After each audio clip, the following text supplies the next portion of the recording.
Dari Wuhan, berita duka terkabar. Wabah COVID-19 menyebar ke segala arah mata angin. Begitu cepat dan tanpa sadar Indonesia tertampar. Ku dengar Jakarta seketika hening, yang lain ikut tergeming.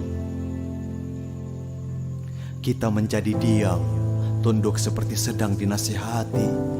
Tentang COVID-19 kita mesti lebih bijak untuk mengerti. Tentang kesempatan hidup, ketentraman juga kebahagiaan yang cukup. Syukurilah selagi sanggup sebelum kita benar-benar dijemput maut. Amerika, Spanyol, Italia, Cina dan beberapa negara sepertinya cukup membuka mata kita. Kita melihat, membaca. Peringatan Hari Lahir Pancasila pada hari ini berlangsung dalam suasana pandemi COVID-19.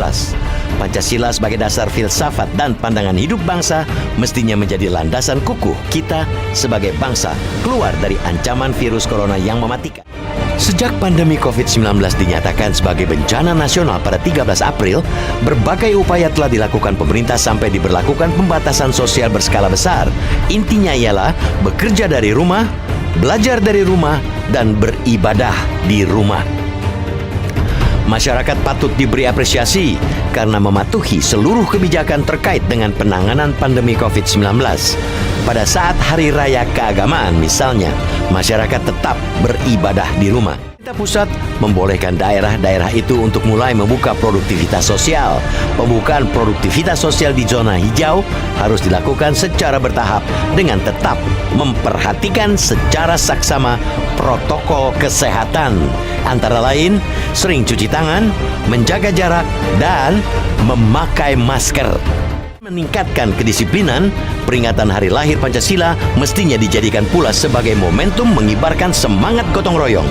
Itulah semangat korporatif dan kolaboratif, berat sama dipikul, ringan sama Dunia saat ini tengah dilanda dengan bencana virus corona atau COVID-19. Semua orang tidak pernah menyangka akan adanya bencana ini. Semua orang mempunyai peran penting dalam menghadapi ini semua. Tidak terkecuali dengan Indonesia.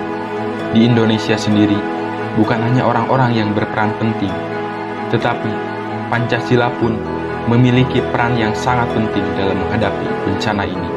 Ketuhanan yang Maha Esa. Dalam sila yang kedua, kemanusiaan yang adil dan beradab. Dalam sila yang ketiga, persatuan Indonesia.